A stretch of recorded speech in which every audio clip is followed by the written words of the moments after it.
সন্তান বিদেশ থেকে ফোন দিছে 4 বছর পর, মা গো এবার রমজানের ঈদ আমি বাড়িতে করব, তোমাদের সঙ্গে করব, তোমাদের ঈদের বাজার আমি বিদেশ থেকে করে নিয়ে আসবো, তোমরা ঈদের বাজার করবা না। মা বাবা আনন্দের সঙ্গে বাজারের লিস্ট করে সন্তানকে পাঠায়, বিদেশ থেকে 1 নাম্বার জিনিস আনবে, কম দামে আনবে। সন্তান ঈদের বাজার নিয়ে বাড়ির দিকে রওনা দিছে। রাত্রে সে নামার পরে ফোন দিছে, মা গো আমি ঢাকা বিমানবন্দরে আছি, ইমিগ্রেশন পার হয়ে আমি নাইটে চড়বো, সকালে তোমাদের সঙ্গে সাহারি খাবো রে মা। সন্তানের মা খবর পায়া ঘুমায় না, বাবাও ঘুমান না। সাহারির সময় হয়ে গেছে, সন্তানের খবর নাই। একেবারে সময় অল্প, বাবা মা সাহারি খেয়ে নিলেন। ফজরের নামাজ পড়ে পথের দিকে তাকায় রয়েছেন, সন্তান কেন আসে না। 8টা-9টার দিকে সন্তানের মায়ের মনের মধ্যে একটা মোচড় দিয়ে উঠছে। ও স্বামী দেখেন সন্তান কেন আসে না, সাহারি খাওয়ার কথা এখনো কেন খবর নাই। সন্তানের বাবা ডাক দিয়া বলে, বিবি আফসোস করেও না, টেনশন করেও না, চিন্তার দরকার নাই। ঈদের সময় হয়তো একটু যানজট থাকতে পারে, কিন্তু দুপুর 11টা-12টার দিকে বাবার মনটা জানি কেমন করে, এখনো কেন আসে না, এতটুকু সময় লাগার কথা নয়। বাবা রাস্তায় বের হয়েছে, একটু পথের দিকে তাকায় রয়েছে, চিন্তা করলো একটা ফোন দি। সন্তানের মোবাইলে যখন ফোন দিছে, অপর প্রান্ত থেকে রিসিভ করে কণ্ঠের আওয়াজ পাল্টে গেছে। সন্তানের বাবা ডাক দিয়া বলে, বাবা তুমি কি দাও? বাবার কলিজার টুকরে সন্তানের কণ্ঠ নয়। উপর থেকে ডাক দিয়া বলে, আপনি কি? বলে, আমি মোবাইল ওয়ালার বাবা।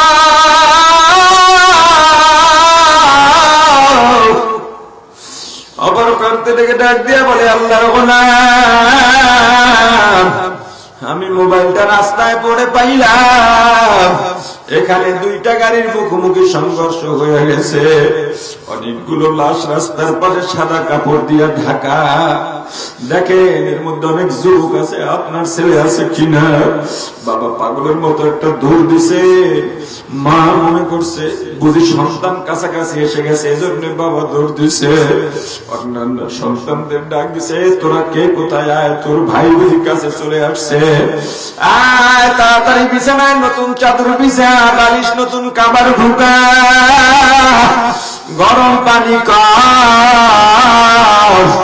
আমার সন্তান আসবে অনেকদিন পরে, আমার সামনে আমাকে দাঁড়াইয়া মা ডাকবো, গোসল করবে। মাও দরজায় গিয়ে গাছের দাঁড়াইয়া বড় আশা নিয়ে সন্তানের পথের দিকে তাকাইয়া রয়েছে। বাবা স্পটে গিয়ে দেখেন অনেকগুলো লাশ রাস্তার মধ্যে সাদা কাপড় দিয়ে ঢাকা। একটা একটা মাথার উপর থেকে কাপড় উঠান, কাপড় উঠান, মনের মধ্যে কৌতূহল। হঠাৎ তাকায় দেখি কলিজার টুকরে সন্তান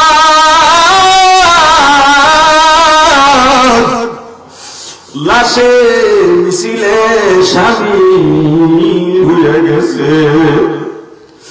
সন্তানের বাবা কাঁদে, বলেন সন্তান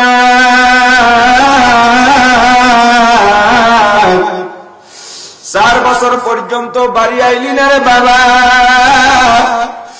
এ বাবা 4 বছরে 8টা ঈদ, তোর মাকে আমি কি জবাব দিব বল? এই 8টা ঈদে তোর মা ঘুমায় নাই, তোর মা খায় নাই, তোর মা ঠিকভাবে বাঁচার মতো বাঁচতেও পারে নাই। ওই সন্তান 8টা ঈদে আমরা কত আনন্দ করলাম, ঈদের সময় দেখি তোর মা ঘরের মধ্যে নাই, খুঁজতে খুঁজতে গিয়ে দেখি ঘরের পেছনে তোর মা তোর জন্য কাঁদে। কত রাত দেখছি তোর মা বিছানায় নাই, খুঁজতে খুঁজতে গিয়া দেখি পথের দিকে তাকা তাকা তোর জন্য কাঁদে। কত রাত তোর মাকে বিছানায় না পাইয়া খুঁজতে দেখি তোর মা নামাজ পড়ে তোর জন্য হাত উঠে কাঁদে।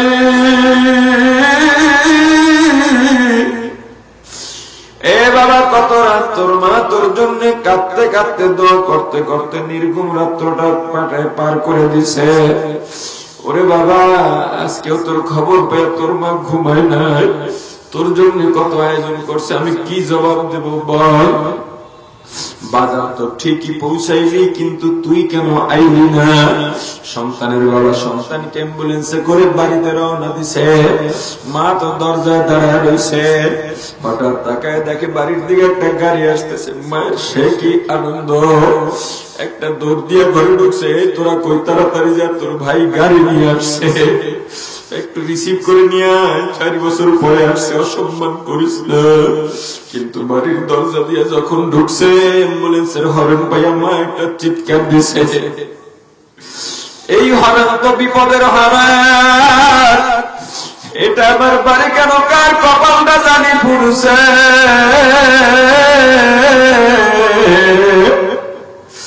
মা একটা লাফ দিয়ে বের করে গাড়ির দরজা খুলে দেখি রক্তাক্ত অবস্থায় সন্তান ঘুমায়।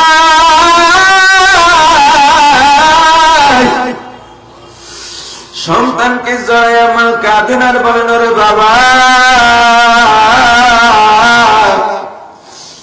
এটা তো তোর শোয়ার জায়গা না, চল চল, তোর জন্য বাবা নতুন চাদর বিছাইছে, ওই বিছানায় যাবি।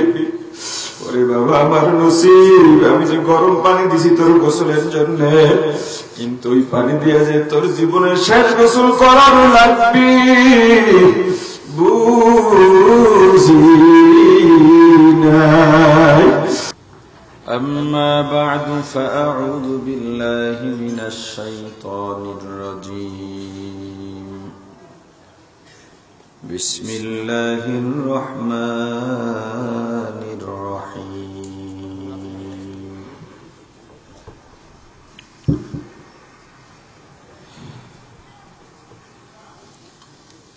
يا أيها الذين آمنوا ادخلوا في السلم كافة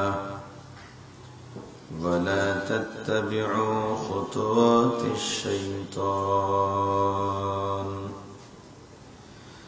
إنه لكم عدو مبين. صدق الله. درود شريف. اللهم صل على محمد وعلى آل محمد كما صليت على إبراهيم وعلى آل إبراهيم إنك حميد مجيد. আচ্ছা আপনারা পড়লেন না কেন? যে পড়ছেন সে বলতেছেন পড়ছেন, আমি তো আপনার কাছে জিজ্ঞেই নেই, যে পড়ে নাই তার কাছে জিজ্ঞেস করছি কেন পড়লেন না, মাহফিলে কেন আসছেন? একটা উদ্দেশ্য আছে না? তাও তো সবাই বলে না।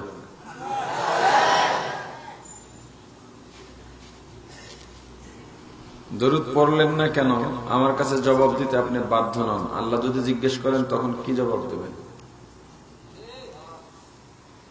বলেন এই যে সুযোগ পেলেন, এমনি তো দরুদ পড়াই হয় না, একটা সুযোগ পেলেন সেটাও আপনি হারালেন, কি জবাব দিবেন আল্লাহর কাছে?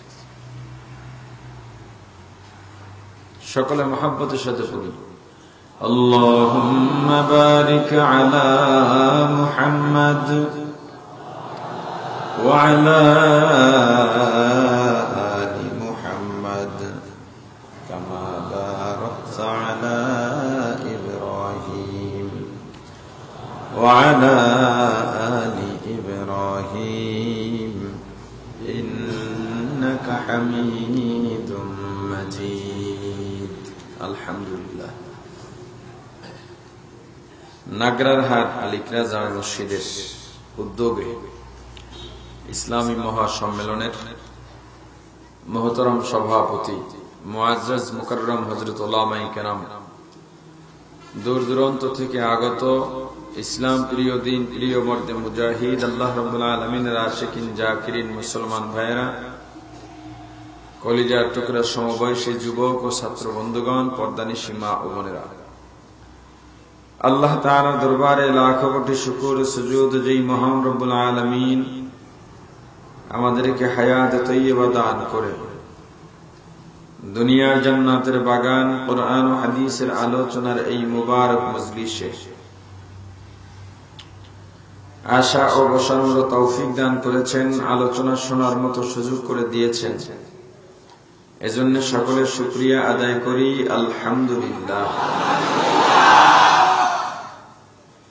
রাত অনেক হয়ে গেছে, গভীর রাত পর্যন্ত বয়ান করি না। আপনারা চাইলেও করব না, কারণ আপনি আবেগে বয়ান শুনবেন, অধিক রাত করে বয়ান হলে যারা নিয়মিত নামাজ আদায় করে তাদের নামাজও কাজা হয়, আর যারা নামাজ পড়ে না তাদের কথা তো বইলে লাভই নেই। কথা বোঝাতে পেরেছি? এই প্রচলিত মাহফিলগুলোর অনেকগুলো দিকের বিরোধী আমি।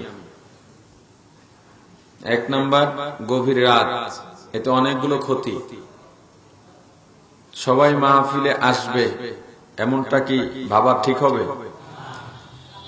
অনেক বাসায় বা মাহফিলে যারা আসে এদের বেশিরভাগ দিন মজুর, বড় লোকরা এসে মাঠে বসে না। আর যদি কোনো জনপ্রতিনিধি আসে বা কোনো ধনী আসে, সে আসে স্টেজে, তাও বেশিক্ষণ থাকে না, দিয়া টিয়া পরে জায়গায়। মাঠে বসে কারা? দিন মজুর, গরিব মানুষগুলো। এজন্যই গরিব মানুষরা বড় লোকের 500 বছর আগে জান্নাতে যাবে। আর নবীজি বারবার বলছেন, আল্লাহ আমাকে আপনি গরিবদের মাঝে শামিল করেন। পয়গম্বর, আপনি দুনিয়ার মুসলমান মুমিনদের জানায় দেন, প্রত্যেক প্রাণীর একটা নিজস্ব বুলি আছে না নাই? পাখির একটা নিজস্ব বুলি আছে না নাই? সাপের একটা নিজস্ব বুলি আছে না নাই? মাছের একটা নিজস্ব বুলি আছে না নাই? তুমি মুমিন মুসলমান, তোমারও একটা নিজস্ব বুলি থাকবে। তোমার বলিটা কি হবে আল্লাহ নিজে শিখিয়ে দিয়েছেন। কারণ তোমার বলি যদি মন করা বলিয়া ওরাও, তোমার বলি পুঁজিবাদী কুহুরি গণতন্ত্রের বলির সঙ্গে মিলে যেতে পারে, তোমার বলি পাশ্চাত্যবাদীর বলির সঙ্গে মিলে যেতে পারে, তোমার বলি ইসলামের দুশ্মনের বলির সঙ্গে মিলে যেতে পারে, তোমার বলি বেদাত শিরকের বলির সঙ্গে মিলে যেতে পারে। এজন্য আল্লাহ শিখায় দিলেন আত্মসমর্পণ কোন বলির মাধ্যমে তুমি করবা। পয়গম্বর, আপনি দুনিয়ার মুমিন মুসলমানদের জানায় দেন, ইন্না সালাতি ওয়া নুসুকি ওয়া মাহইয়ায়া ওয়া মামাতি লিল্লাহ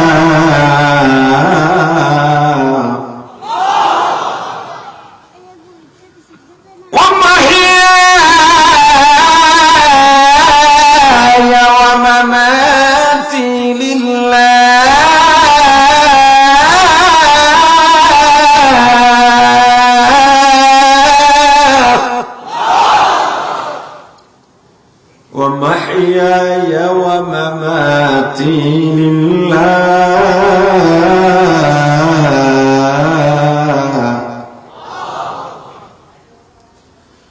ومحياي ومماتي لله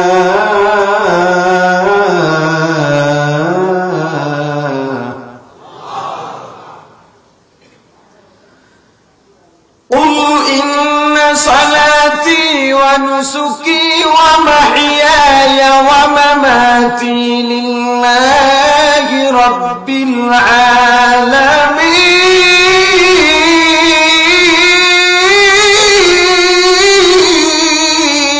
العالمين مسلماني بود گردن نهادن عنان خود بدست خزدادن তোমার বলি কি হবে, আত্মসমর্পণ কেমনে করবা?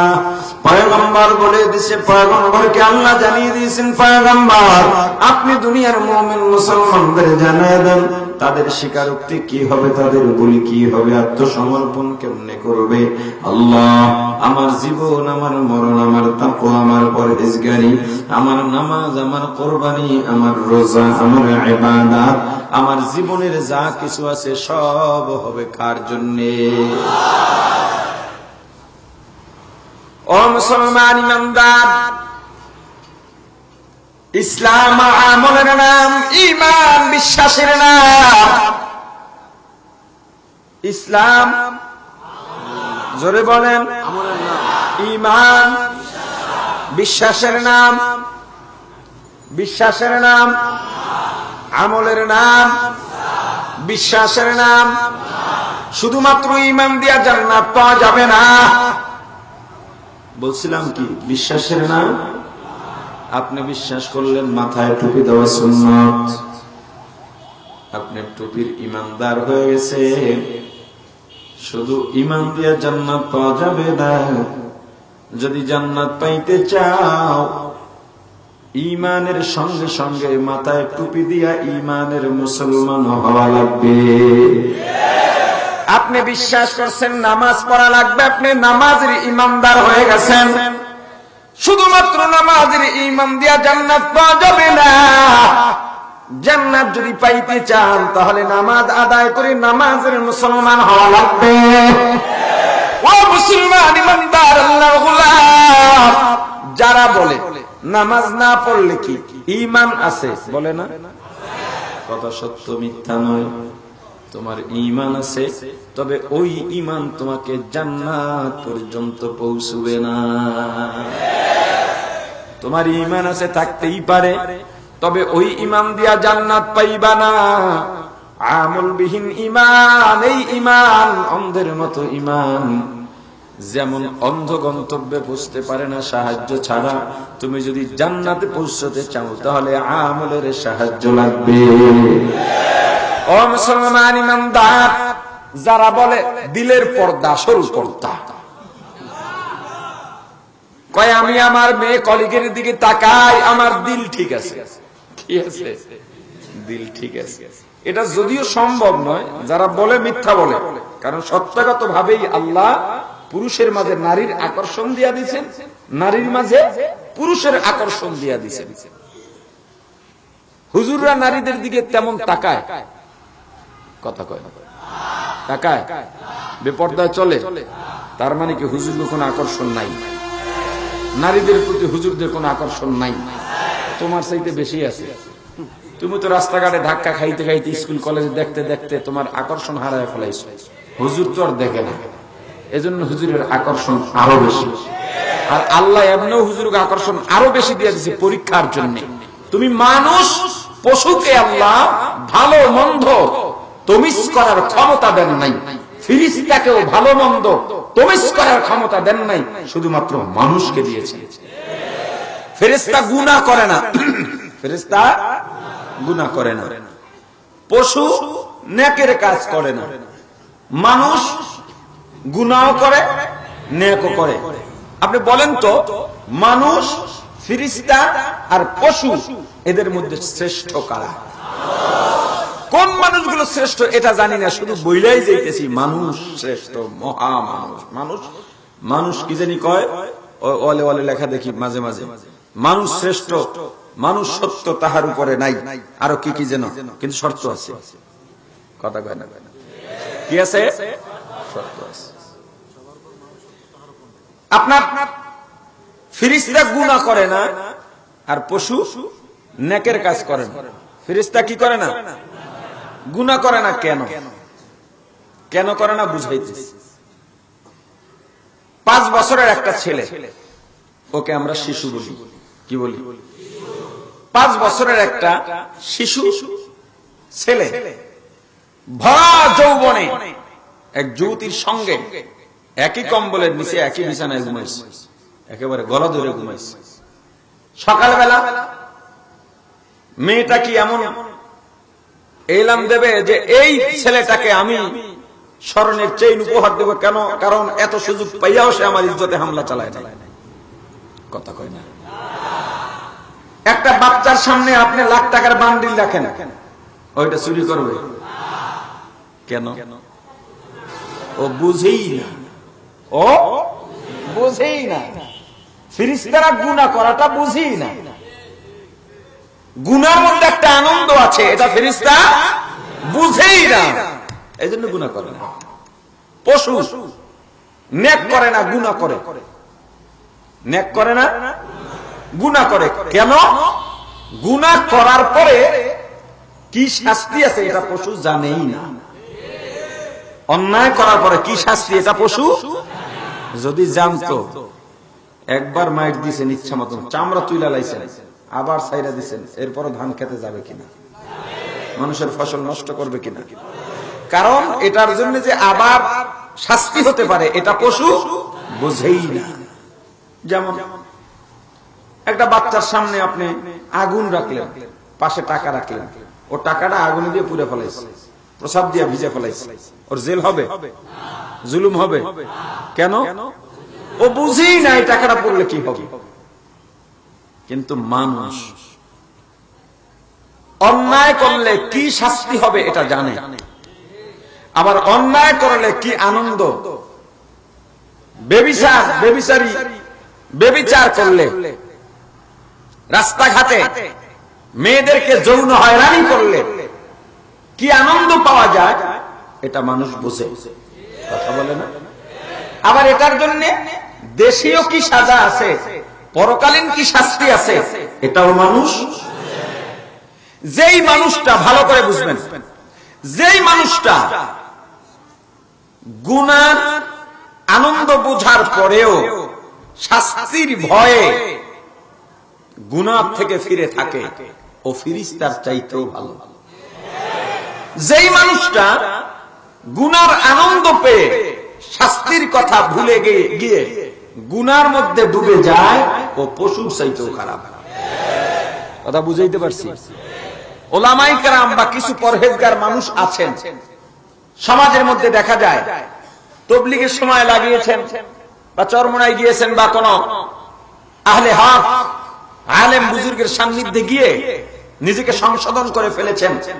ও মহিলাদেরকে দেখলে আরেক পথে যায়, মহিলাদের দেখলে এক পাশে দাঁড়িয়ে মহিলাকে যাওয়ার জায়গা করে দেয়। চুরির মাল রাস্তায় পড়ে থাকলে কোনো মাল সে ধরে না, যদি মনে করে চুরি হওয়ার শঙ্কা আছে, মালটা নিয়ে মসজিদে ইমাম সাহেবের কাছে দিয়ে বলে হুজুর এলান করে দেন, অথবা পেপারে বিজ্ঞপ্তি দিয়ে দেন। এমন ভালো মানুষ নাই? তুমি মনে করো কি এই লোকটার কি নারীর দিকে কোনো আকর্ষণ নাই? হ্যাঁ, কেন যায় না তবুও? ও জানে এটার কি শাস্তি হবে, ও ভালো করে জানে। তো যারা বলে আমার দিল ঠিক আছে, এটা মিথ্যাবাদী। তবুও যদি ধরে নেই তোমার দিল ঠিক আছে, ধরে নিলাম তুমি এক আজীব মানুষ, বেগানা নারীকে দেখলেও তোমার দিল ঠিক থাকে, কতদূর থাকে ওই ব্যাখ্যা দিলাম না, ধরে নিলাম তোমার দিল ঠিক আছে। আরে দিল ঠিক থাকলেও তো বেপরদার কবিরা গুনাহ। আর দিল যদি ঠিক না থাকে তাহলে তো জিনার গুনাহ। বড় গুনাহ কোনটা? শাস্তি কোনটার বেশি? পোতায় গেছে। ওয়াজ করি আমি, দুর্বলেরা চিল্লায় আমি, এরা গেল একেবারে নিস্তেজ হয়ে গেল। শাস্তি কোনটার বেশি? বেপরদার জন্য ৭,০০০ বছর জাহান্নাম, ব্যভিচারের জন্য ৭০,০০০ বছর জাহান্নাম। কয় গুণ বেশি? ১০ গুণ। আমাদের সমাজে আরো একটা কঠিন কথা বলি, চাচির সঙ্গে মামির সঙ্গে দেখা দেওয়া জায়েজ আছে? সবাই বলেন। মেয়েদের জন্য খালুর সঙ্গে দেখা দেওয়া জায়েজ আছে? চাচিকে গিয়া বলবেন আজকে হুজুর বলে গেছে আপনার সঙ্গে দেখা দেওয়া যাবে না। আপনার চাচি বলবে এই হুজুর একটা খারাপ হুজুর, ওর দিল ঠিক নাই, ওর অন্তরের মধ্যে খারাপই আছে। আমি তোর ছোটবেলার থেকে লালন পালন করছি, আমার ছেলের মতো কোলেপিটি করে মানুষ বানাইছি, আমি কি তোর দিকে খারাপ নজরে তাকাবো? তুই কি আমার দিকে খারাপ নজরে তাকাবি? মাগো, খারাপ নজরে তাকাবে না দেখেই তো বেপরদার কবিরা গুনাহ। আর যদি খারাপ নজরে তাকায় তাহলে তো জিনার গুনাহ। কথা কয় না? শালিকে নিয়ে দুলাভাই বাজারে যায়, কয় কি আমার ছোট বোনের মতো। কোন দুলাভাই আছে শালিকে বোনের নজরে দেখে? কথা কয় না? কোন দেবর আছে ভাবিকে মায়ের মতো দেখে? কয় বড় ভাবি মায়ের মতো। কোন দেবর আছে ভাবিকে মায়ের মতো দেখে? শরীয়ত কি বলে? শরীয়ত বলে সন্তান, প্রাপ্তবয়স্ক সন্তান মায়ের সামনে সহজে যাবে না, মা খোলামেলা অবস্থায় সন্তানের সামনে দাঁড়াবে না, মেয়ে বাবার সামনে ভাইয়ের সামনে খোলামেলা যাবে না, শুধুমাত্র চেহারাটা খোলা থাকবে, বাকি কোনো অঙ্গ বোঝা যাবে না, প্রয়োজন ছাড়া যাবে না। ইসলাম কত নিপুণ নারীর ইজ্জতের ক্ষেত্রে, আর এরা দোষ দেয় ইসলামের, ইসলাম বলে নারী করে দেয়ালের মধ্যে আটকায় রাখছে। ইসলাম না মানার ফলাফল কি? আপনারা এখন পেপার পত্রিকায় দৈনিক দেখতেছেন, দৈনিক দিনের পর দিন কিছু বাবা নামের হায়ানা আছে নিজের জন্মের মেয়েকে যৌন হয়রানি করে যাচ্ছে। এটা আল্লাহর বিধান না মানার ফল। আজকে মেয়ে বাবার কাছে নিরাপদ নয়। কোন সমাজে আমরা বসবাস করছি?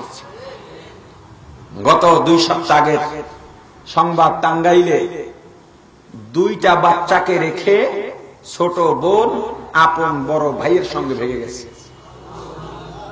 ছাড়ো, আর ইসলাম ছেড়ে দাও, দরকার নাই ইসলাম, ছাড়ো।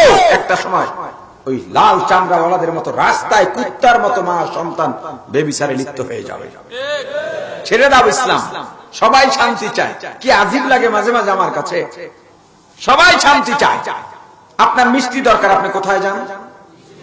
জোরে জোরে। আপনার মাছের দরকার, কোথায় যান? মাছের বাজারে।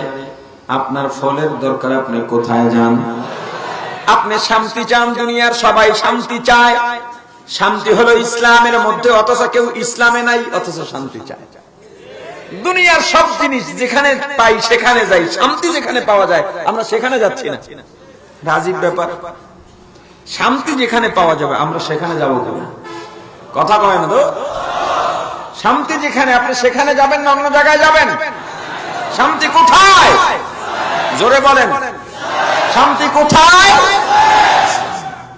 যারা বলে দিল ঠিক আছে, কথা সত্য ধরে নিলাম, তবুও গুনাহ হয়। তোমার দিল ঠিক থাকলেও কাজ হবে না, আমল করা লাগবে। আমল নামক ইসলাম লাগবে কি লাগবে না?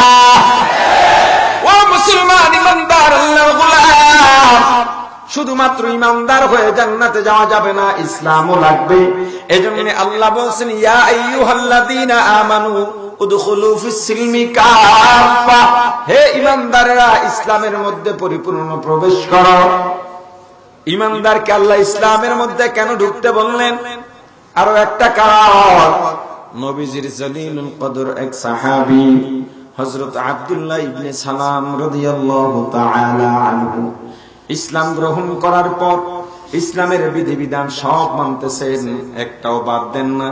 শুধুমাত্র উটের গোশত খাইতেন না। কি খাইতেন না?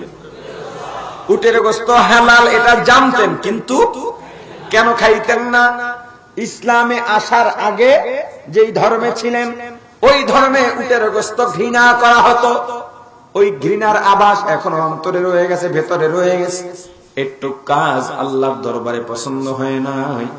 আল্লাহ আয়াত নাজিল করে দিলেন, ইয়া আইয়ুহাল্লাযীনা আমানু, হে আব্দুল্লাহ ইবনে সালাম এবং কিয়ামত পর্যন্ত আগত ঈমানদারেরা, উদখুলু ফিস-সিলমি কাফা, ইসলাম যেহেতু মেনেছো তাহলে পরিপূর্ণ মানো, এক যাররা বাকি থাকলে হবে না।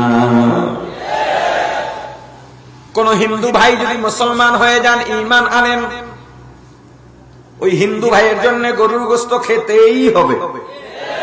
কেন? হিন্দুরা গরুকে কি বলে? দেবতা বলে। এজন্য দেবতার গোশত তারা খায় না। আমরা গরুকে স্বাভাবিক একটা পশু বলি, দেবতা নয়। গরুর গোশত ইসলামে হালাল না হারাম? জোরে বলেন। আমরাও তো অনেকে গরুর গোশত খাই না। হিন্দুরা যেই কারণে খায় না, আমরা যেই কারণে খাই না, দুইটার ইল্লত বা কারণ কি এক? ওরা খায় না দেবতা, আমরা খাই না ডাক্তার নিষেধ করেছে, চর্বি বেড়ে গিয়েছে, কষ্ট হয়, অ্যালার্জি আছে, নানা কারণে খাই না। তবুও মাঝে মাঝে পাইলে ছাড়িও না। এখন যদি কোনো হিন্দু ভাই ইসলাম গ্রহণ করেন, তার জন্য গরুর গোশত খেতেই হবে, কারণ তুমি ইসলাম মেনেছ। তুমি যেই ধর্মে থাকতে ইসলামের হালালকে দেবতা মনে করেছো, তুমি এখন গরুর গোশত খেয়ে ঈমান এনেছো, হবে না। খেয়ে গরুর মুসলমান হও, আমল করো। তুমি নামাজ বিশ্বাস করেছ, হবে না।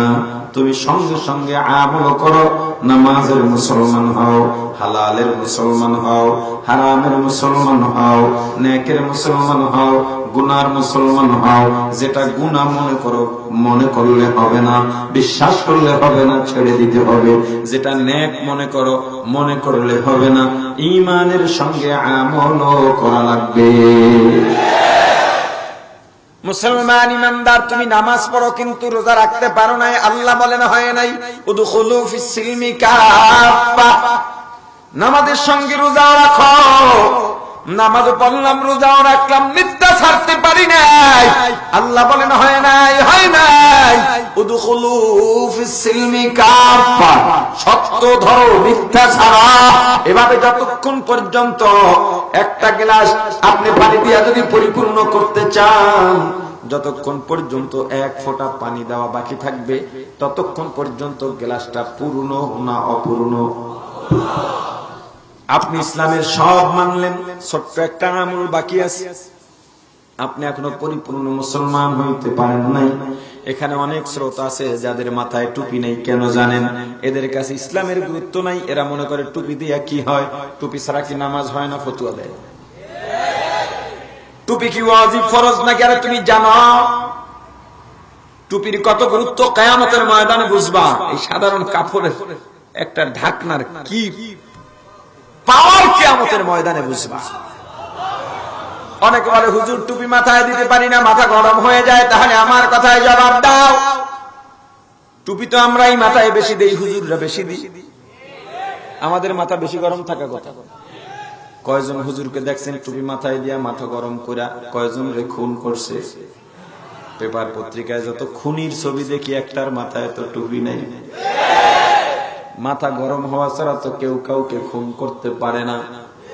হুজুররা তো কাউকে খুন করলো না, সব খুনি টুপি ছাড়া। আসলে তুমি যে অজুহাত দিলা, এটা একটা আওতাবাজি। নতুন ইমাম নিয়োগ হয়েছে, রাস্তা দিয়া ইমাম সাহেব তাকায় দেখে আসরের নামাজের সময় যুবক একটা 3/4 প্যান্ট পরা, পাছার অর্ধেক বাইরে এনেছে, হাতের মধ্যে বাঁধা, গলার মধ্যে মালা, কানের মধ্যে দুল, মাথার মধ্যে লম্বা লম্বা চুল, দুই কানে দুইটা ইয়ারফোন ঢুকানো, মোড়ায় আর গান গায়ে হাঁটতেছে। ইমাম সাহেব পাশের মুসল্লিকে বলে, এই ছেলেটাকে কয় চেনেন না? এই মসজিদে চিনেন না? কয় না, চিনি না তো। আপনি সভাপতির ছেলে?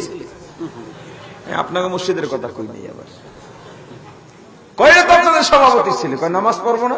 আপনি ডাইকে দাওয়াত দেন, আমরা কই থাকতাম না। এদিকে তুমি নাকি সভাপতির ছেলে? যে হুজুর, আল্লাহ কবুল করছে আমার বাবারে। তোর বাপের কবুল করছে, তোর কবুল হলো না? কি করতে হবে? নামাজ রক্ত হয়ে গেছে, মানুষ মন্দ বলবে তুই সভাপতির ছেলে, নামাজ পড়া লাগবে। হুজুর কাপড় ভালো না, কাপড় ভালো না, নামাজ না পড়ার মতো কাপড় ভালো না, মানে প্রসাব বা পায়খানা লেগে রয়েছে। কথা অনেকেরই দেখবেন নামাজে ডাকলে বলে কাপড় ভালো না, তাহলে কি গুমুত লেগে রয়েছে? এটা লাগা ছাড়া তো কাপড় ভালো না, নামাজের জন্য আর ভালো লাগে না। নামাজের জন্য যখন বলবা যে কাপড় ভালো না, তার মানে এর মধ্যে প্রসাব পায়খানা আছে। বুঝে এবার তুমি কেমন? হুজুর বলতেছে তোর কাপড় ভালো লাগবে না, তুই এইটা পরে বলবি আমি বুঝবো আল্লাহর সাথে তোর কাপড় না। হুজুর টুপিটা বাসায় রয়েছে, কত টুপিও লাগবে না, তোর টুপি এটাও আমি আল্লাহর কাছে বুঝবো। হুজুর পেছে তো করছি কি কন, নামাজ আসলে দিল ঠিক নাই, নামাজের দিকে মোতাওয়াজ্জু নাই। কত দিল লাগবে না, তোর দিলের ব্যাপারে আমি আল্লাহর কাছে বুঝবো। এখন আর কোন কুল কিনারা পায় না। কয় বুঝলাম হুজুর, কিন্তু নামাজ পড়বো কার পিছনে? আপনার পিছনে। আপনার হুজুরের মধ্যে তো সব ভেজাল। আগে হুজুররা ঠিক পরে নামাজ পড়ুন। শেষ পর্যন্ত গিয়া দোষটা কার মাথায়? কথা বলে না। আচ্ছা এই দেশে কয়েকজন হুজুর সরকারি জমি, খাস জমি দখল করছে বলেন? কথা বলে না। টেন্ডার নিয়ে রাস্তার কাজ, কথার কথা 1 লাখ টাকার তো টেন্ডার হয় না, কথার কথা 1 লাখ টাকার কাজ পাইয়া 2000 করে 98,000 টাকা মাইরে খাইছে কোন হুজুরে? কথা কয় না। চায়ের দোকানের চায়ের কাপে চামচ নাড়তে নাড়তে নাড়তে নাড়তে একদিন ক্যাসিনো খেলোয়াড় হয়ে গেছে কোন হুজুর? কথা কয় না। অথচ হুজুর গুলি বেশি দোষ দাও তোমরা। চার দোকানের ফতুয়া সব হুজুর বিরুদ্ধে, সব। এখন হুজুর বিরুদ্ধে তো কোনো দোষ নাই, চুরির মামলা নাই, ইফটিজিং এর মামলা নাই, ধর্ষণের মামলা নাই, খুনের মামলা নাই, জবরদখলের মামলা নাই। এখন কি করে হুজুরকে দোষারোপ করা যায়? এখন মাদ্রাসার নিরীহ নিরীহ হুজুরগুলোকে ধইরা নিয়ে যায়, 1 সপ্তাহ পরে এদেরকে নিয়ে সাক্ষাৎকার দেয়, এই অমুক জঙ্গি সংগঠনের সাথে জড়িত। অথচ যেই হুজুরের ব্যাপারে বিবৃতি দেওয়া হলো, ওর একটা প্যাচ কাটতে দিয়ে দেখেন, প্যাচটা কাটতে গিয়ে আঙুল কেটে ফেলাইব। খবরদার হুজুরকে চোখের পানির কারণ হলো না। ওদের সিনায় পড়া, ওরা 5 ওয়াক্ত নামাজ পড়ে, ওরা তাহাজ্জুদ পড়ে, ওদের অন্তরে কোরআন, তাওহীদ আর রিসালাত, খতমে নবুয়ত। ওদেরকে কষ্ট দিও না। দুইটা সম্পর্কে, দুইটা অবস্থা সম্পর্কে জাতি বলতে পারে না এটার শুরু কখন। এক, সে কখন ঘুমিয়ে পড়লো। এক, এটা কখনো কেউ বলতে পারে না আমি কোন টাইমে ঘুমিয়েছি। পারবেন কেউ বলতে? আপনি একটু বলতে পারবেন যে এতটা পর্যন্ত আমার খেয়াল আছে যে আমি জাগনা ছিলাম, কিন্তু ঘুমাইছেন কয়টায় এটা বলা। 2 নাম্বার, কখন এই জাতি বা তার ব্যক্তির পতন শুরু হলো এটা সে বোঝে না। এটা বলতে পারে না যে পতনটা কোন জায়গা থেকে শুরু হয়েছে। তো পতনটা শুরু হয়ে গেছে। ওলামায়ে কেরামকে নির্যাতন করা মানে পতন শুরু। এই পৃথিবী টিকে আছে ওলামায়ে কেরামের উসিলায়। সিন্নি খাইলা কার উসিলায় মোল্লা চিনলা না। আরে ওলামায়ে কেরাম, তুমি তো রাত 2টা-3টার সময় বারে যাও, ক্লাবে যাও, অর্ধুলঙ্গ মেয়েদের নিয়ে নাচানাচি করতে যাও, তোমার জন্য গজব অপেক্ষা করে। আর ওই সময় একজন আলেম মাদ্রাসার ছাত্র তাহাজ্জুদে দাঁড়িয়ে যায়।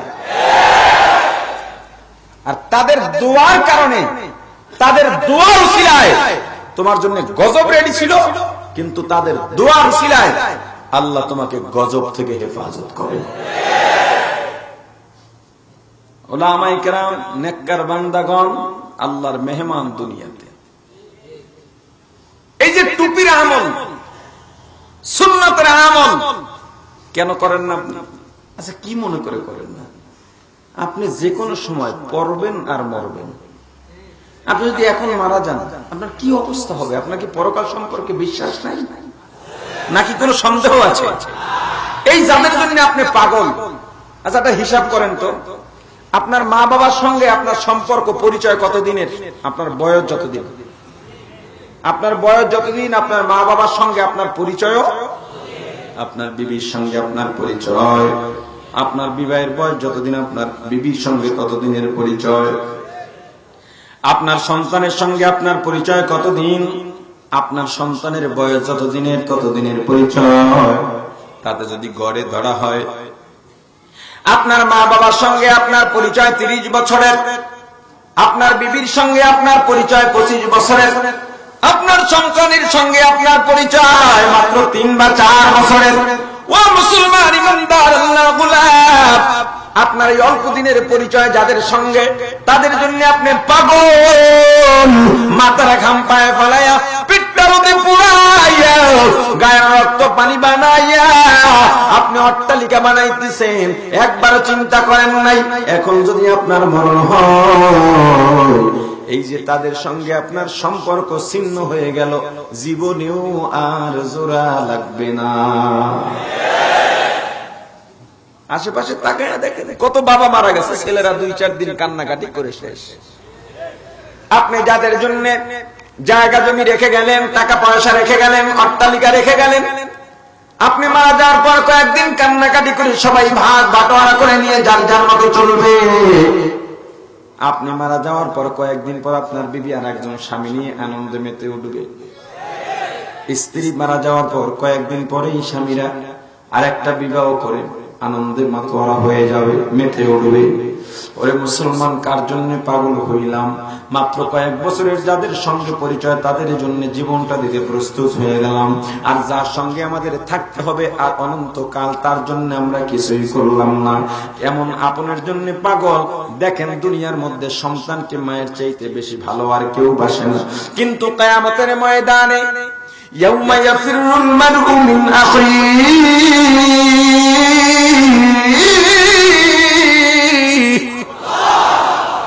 ওয়া উম্মিহি ওয়া আবিহি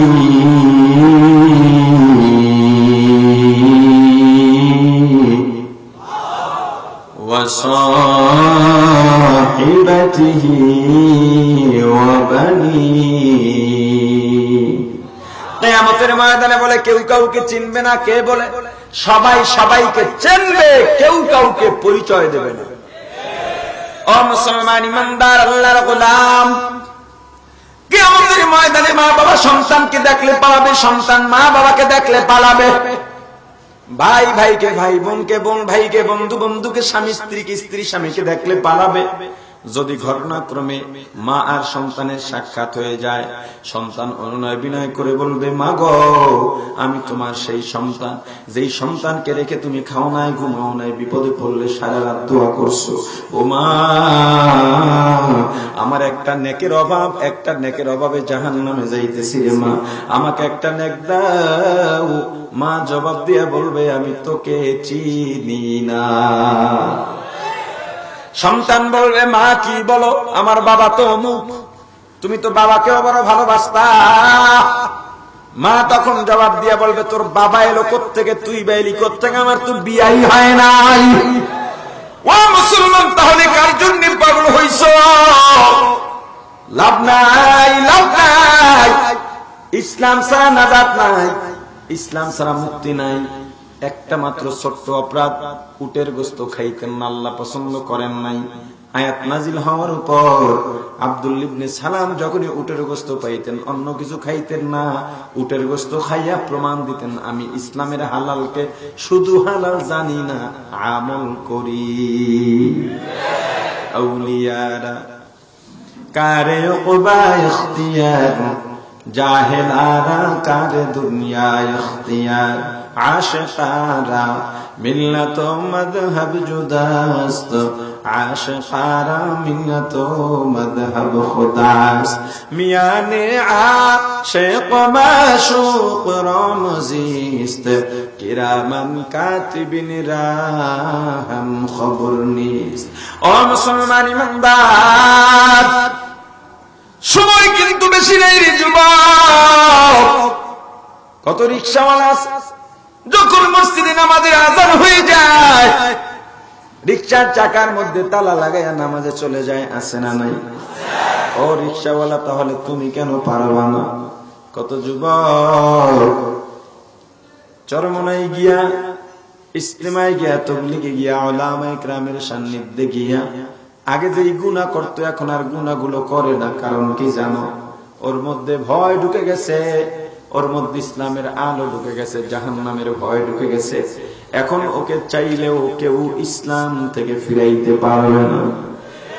কত র‍্যাব সেনাবাহিনী, পুলিশ সদস্য আছে, দেখলে মনে হয় মাওলানা আছে না নাই? এ যুবক, তাহলে তুমি কেন পারবা না? মরণ একেবারে কাছে, মরণ একেবারে কাছে। কোন দিন মরবা তুমিও জানো না, আমিও জানি না। কত যুবক মোটর সাইকেলে মারা যায়, কত যুবক দুই গাড়ির মুখোমুখি সংঘর্ষে মারা যায়, কত যুবক লঞ্চ ডুবিতে মারা যায়। গতকালকেও দেখলাম জীবিকার তাগিদে বেশি কামাই করার জন্য দেশ ছেড়ে বিদেশে পাড়ি জমিয়েছিল, কিন্তু কয়েক মাস পর ওখানে মারা গেছে। জীবনে আর কামাই হলো না। অনেক বড় লোকের বাড়িতে গেলে দেখা যায় 2 তলার ছাদ হয়ে গেছে, উপরে কলম আছে, এখনো কাজ পরিপূর্ণ হয় নাই। দুঃখ করে বলে, হুজুর আপনাকে বসার মতো জায়গা দিতে পারলাম না। আগামী 2 বছর পরে আসবেন, সবকিছু দেখবেন ঠিকঠাক হয়ে গেছে। তার বাঁচার বড় আশা, 2 বছর পর্যন্ত মনে করেছে বাঁচবে, বরং আরো 100 বছরও বাঁচার আশা তার আছে।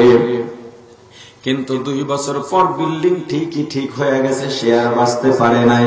কয়েকদিনের মধ্যে বিল্ডিং ছেড়ে দুনিয়া ছেড়ে চলে গিয়েছে। ওরে মুসলমান, কবর তোমাকে দৈনিক ডাকে আর বলে, বনি আদম, আমি কবর কিন্তু ভালো জায়গা না, ভালো জায়গা না, ভালো জায়গা না। আমি কবর কিন্তু সাপ বিচ্ছুর ঘর, পোকামাকড়ের ঘর। আমি কবর কিন্তু জাহান্নামের আগুনের গাড়া। হে বনি আদম, যদি বেঈমান নাফরমান হইয়া কবরে আসো, আমি কবরের 2 দিকের মাটি এমন ভাবে চাপ করব, ডান পাজরের হাড্ডিগুলো বাম পাজরে চলে যাবে, বাম পাজরের হাড্ডিগুলো ডান পাজরে চলে যাবে। পালাবার জায়গা নাই, ভেগে যাওয়ারও জায়গা নাই। এ যুবক, আসো একটু আল্লাহর দরবারে তওবা করে নিজেকে তৈয়ার করে নাও। কোন দিন মারা যাবো জানি না, পর্দার মা, কোন দিন মারা যাবো জানো না রে মা। এ আল্লাহর গোলাম, যাদের জন্য পাগল হয়ে গেছো, আজকে রাতের বিছানায় গিয়ে শুয়ে গেল, যদি আজরাইল এসে যায়, একটু বালিশের সাথে মাথাটা লাগাইয়া বারবার চিন্তা করো অন্ধকারের মধ্যে, আরে সবাই তো আরামের ঘুম ঘুমোচ্ছে, সবাই তো আগামীকালকে ওঠার আশা করে ঘুমাইছে। এখন যদি আজরাইল আমার সামনে দাঁড়াইয়া যায়, শুনছি আজরাইলের এক হাত মাশরিকে আর এক হাত মাগরিবে, পা জমিনে, মাথা আসমানে, পুকুরের মতো বড় বড় দুইটা চোখ লাল হয়ে থাকবে। আমার যখন জান কবজ করতে আসবে, আমি কেমন করবো, আজরাইলের চেহারা জানি কেমন হয়। আরে জানি না আজরাইলের কবর, জানি আজরাইলের চেহারা জানি কেমন হয়, তার থাবা জানি কত ভয়ঙ্কর। আজরাইল যদি আমার জানটা নিয়ে যায়, আর ওই রাত্রে যদি আমার সন্তান, আমার বিবি, আমার মা বাবা জানতে পারে, যারা আমার গলা ধরে ঘুমাইলো, যারা একই সঙ্গে আমার সঙ্গে একই রাতে একই বিছানায় কাটায় দিল, সেই বিবি আমাকে ছেড়ে অন্য রূপে চলে যাবে। যে ছেলে মেয়ের জন্য মাথার গাম পায়ে ফেলাইয়া, পিঠটা রোদে পোড়াইয়া, গায়ের রক্ত পানি বানাইয়া, না খাইয়া না ঘুমাইয়া ফজরের পর বের হয়ে যাইতাম, রাত 10টায় বাসায় ফিরতাম, নিজে না খাইয়া বাচ্চার মুখে তুলে দিছি, সেই সন্তানগুলো আমাকে ছেড়ে অন্য রুমে চলে যাবে।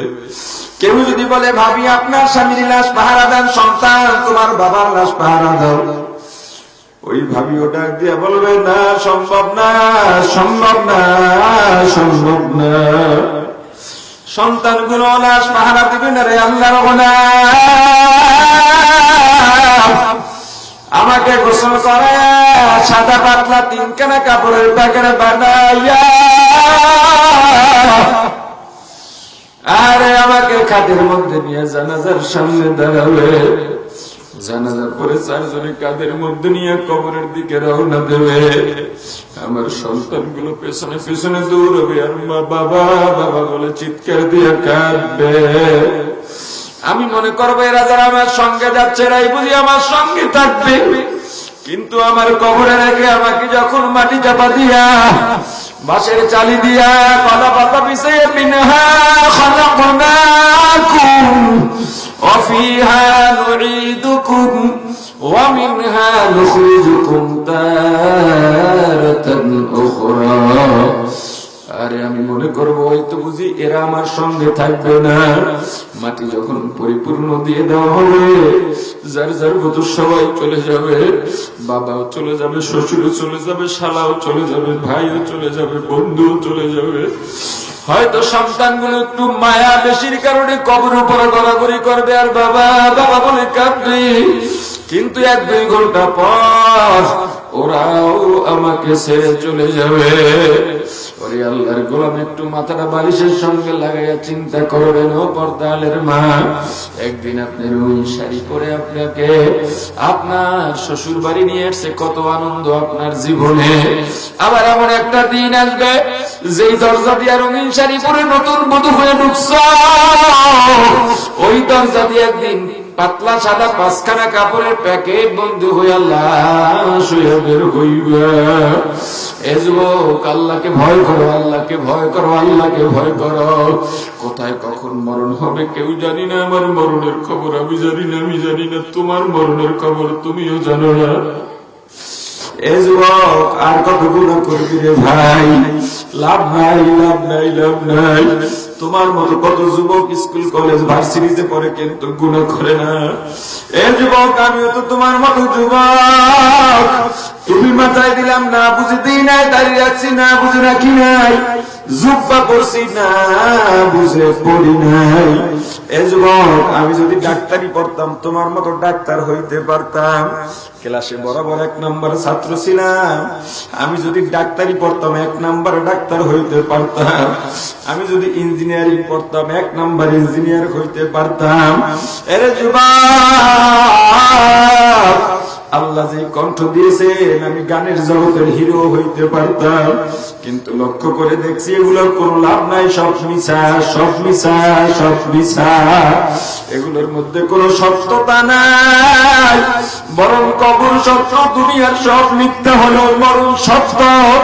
কবর সত্য, কবরে আযাব ও গজব, শাস্তি সত্য, মিজান সত্য, পুলসিরাত সত্য, হাসর সত্য, বিচার হবে তাও সত্য, জান্নাত সত্য, জাহান্নাম সত্য। যদি মিথ্যা হয় তাহলে তুমিও বেঁচে গেলা, আমিও বেঁচে গেলাম।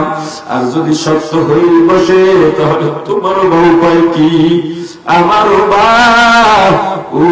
উপায় কি? এজন্য ঈমানকে মজবুত করে সঙ্গে সঙ্গে আমলকে বাড়ায়া দাও। আল্লাহ আমাদেরকে আমল করার তৌফিক দান করেন, বলেন আমিন। আরো জোরে বলেন আমিন। যতটুকু আলোচনা করলাম, আলোচনায় যত ভুল সব আমার পক্ষ থেকে, যত ভালো সব আল্লাহর পক্ষ থেকে। ربنا آتنا في الدنيا حسنة وفي الآخرة حسنة وقنا عذاب النار رب ارحمهما كما ربياني صغيرا رب ارحمهما كما ربياني صغيرا আল্লাহ মাহফিলকে কবুল করেন, মসজিদকে কবুল করেন। আল্লাহ মসজিদের শুরু লগ্ন থেকে দানকারী, শুভাকাঙ্ক্ষী, তাকাঙ্ক্ষী কমিটি, মাদ্রাস, মসজিদের ইমাম, মুয়াজ্জিন, খতিব, খাদেম সহ এলাকার সকল নারী পুরুষগুলোকে আপনি কবুল করেন আল্লাহ। বর্তমানে যারা জড়িত আছে কবুল করেন, ভবিষ্যতে যারা যুক্ত হবে তাদেরকেও কবুল করিয়েন। এই মাহফিলের জন্য যারা পরিশ্রম করলেন, অর্থ দিলেন, শুভাকাঙ্ক্ষী, তাকাঙ্ক্ষী সবাইকে কবুল করেন। মাহফিল কমিটি, অতিথিবৃন্দ, ওয়াইজিনে কেরাম, শ্রোতাবৃন্দ, নারী পুরুষ, পথচারী সবাইকে আপনি কবুল করেন। আমরা যারা হাত উঠাইলাম প্রত্যেকের মনের